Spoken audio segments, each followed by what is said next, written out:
আজকে যাকে নিয়ে কথা বলবো সে হলো মার্জুক রাসেল। কেউ বলে গুরু, কেউ বলে মার্জুক দ্য গ্রে। শূন্য হাতে ঢাকায় আসা সাধারণ মার্জুক অসাধারণ হয়ে ওঠার পরেও আছে সাধারণ। শহরের সুশীলতা তাকে আকর্ষণ করে না। মার্জুক এমনই একজন মানুষ যিনি টি শার্ট এবং থ্রি কোয়ার্টার পরে টিভি শোতে যান। সাধারণ ভাষায় তিনি কথা বলেন। মার্জুক চেনা রাস্তায় হাঁটেন না, যেদিকে দুচোখ যায় সেদিকেই তিনি চলে যান। আজিজ মার্কেটে আড্ডা দেন, গান করেন আর দলবল নিয়ে ঘুরে বেড়ান। ভাবনায় নেই মগ্ন, মাথায় ঝাগড়া চুল, মুখে কাঁচা পাকা দাড়িওয়ালা মানুষটা অনেক মানুষের কাছে জনপ্রিয় মুখ। ব্যাচেলর দিয়ে উত্থান হওয়া মার্জুক রাসেল কাজ করেছে অসংখ্য নাটক এবং টেলিফিল্মে, তবুও নিজেকে গীতিকবি হিসেবে পরিচয় দিতে স্বাচ্ছন্দ্য বোধ করেন। আমাদের আজকের এই ভিডিওতে জানাবো তুমুল জনপ্রিয় এই মানুষটির ঢাকার ফুটপাত থেকে আজকের এই অবস্থানে উঠে আসার গল্প। এছাড়াও তার জীবনের কথা এবং নানা রকম তথ্য জানতে আমাদের এই ভিডিওটি দেখতে থাকুন শেষ পর্যন্ত। মার্জুক রাসেলের জন্ম গোপালগঞ্জে হলেও তিনি দৌলতপুরে থাকতেন। তার জন্মসাল কোথাও না জানা গেলেও গুগলে জন্ম তারিখ উল্লেখ আছে 15ই আগস্ট। মার্জুক রাসেলের প্রথম প্রতিভা বিকশিত হয় অষ্টম শ্রেণীতে থাকা অবস্থায়। অষ্টম শ্রেণীতে পড়াকালীন জনবার্তা পত্রিকায় তার প্রথম কবিতা ছাপা হয়। তখন মার্জুক রাসেল একজন মাদ্রাসার ছাত্র। মার্জুকের বাবা ছিল পাটকলের 3য় শ্রেণীর কর্মচারী। বেঁচে থাকার জন্য মার্জুক সিনেমার টিকিট বিক্রি করেছেন, ফুটপাতে হকারগিরিও করেছেন। তখন তিনি থাকতেন তোপখানা রোডের একটি গাড়ির গ্যারেজে। এর মধ্যে একটি কনস্ট্রাকশন হাউজে কাজ পেয়ে যান তিনি। এরপরেই যাওয়া শুরু করেন তিনি আজিজ মার্কেটে। পরিচিত হতে থাকেন নবীন তরুণ লেখকদের সঙ্গে। সেই সময় কবিতা গল্প লেখার পাশাপাশি শুরু করেন তিনি গান লেখা। গানের সংখ্যা যখন অনেক হলো তখন সেগুলো নিয়ে সেই সময়ের বিখ্যাত সুরকারদের সাথে দেখা করেন, কিন্তু কাজের কাজ কিচ্ছুই হচ্ছিল না। সবাই শুধু আশ্বাসই দিচ্ছিল। এর আগে মাদ্রাসার ছাত্র মার্জুকের ঢাকায় আসার প্রথম একটি ঘটনা ঘটে। 1993 সালে চূড়ান্ত সিদ্ধান্ত নিয়ে খুলনা থেকে ঢাকায় চলে আসেন মার্জুক।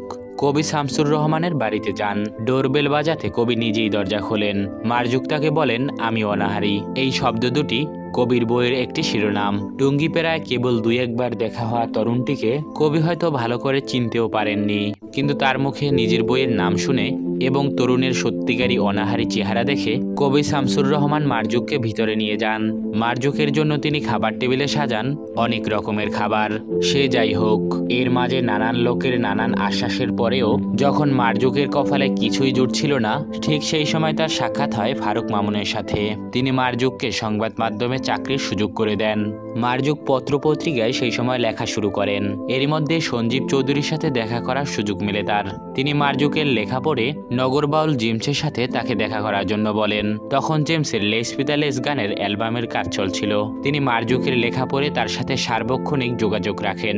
এরপর আর তাকে পিছনে ফিরে তাকাতে হয়নি। জেমসের মীরা পাই, আয়ুব বাচ্চুর আমি তো প্রেমে পড়িনি ছাড়াও আসিফ আকবর সহ অন্যান্য শিল্পীদের গলায়ও শোভা পেয়েছে তার অসংখ্য গান। বাহির বলুক দূরে থাকুক, ভিতর বলুক আসুক না, এই দ্বিধা শিরোনাম গানটিও তার হাতেই লেখা। এছাড়াও সিনেমা, বিজ্ঞাপন এবং সলো শিল্পীদের জন্য প্রচুর গান লিখেছেন মার্জুক রাসেল এবং এখনও লিখছেন। এ পর্যন্ত তার 4টি বই বেরিয়েছে। প্রথম প্রকাশিত হয় শান্টিং ছাড়া সংযোগ নিষিদ্ধ। এরপর আসে চাঁদের বুড়ির বয়স যখন 16। তৃতীয় বইটি হলো বাইজিবাড়ি রোড। তার চতুর্থ বইটি হলো ছোট্ট কথায় টেনিস বল। অন্যদিকে মার্জুক রাসেল 2004 সালে ব্যাচেলর চলচ্চিত্রের মাধ্যমে তার অভিনয় শুরু করেছিলেন এবং তিনি বেশ ভালোই প্রশংসিত হয়েছিলেন সেখানে অভিনয়ের জন্য।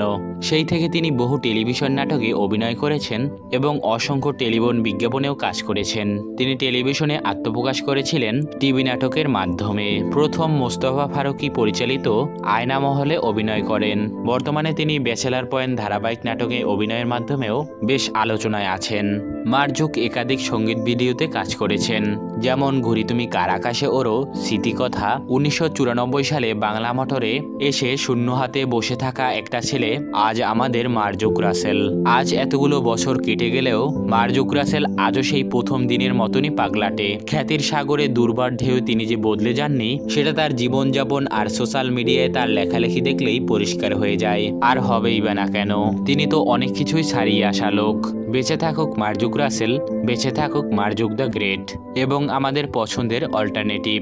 প্রিয় ভিউয়ার্স, মার্জুক রাসেলের অভিনয় কিংবা লেখা কোনোটাকেই আলাদা করে জানতে চাইব না যে আপনার কাছে মার্জুককে কেমন লাগে, শুধু জানতে চাইব তার ব্যক্তিত্ব আপনার কাছে কেমন লাগে।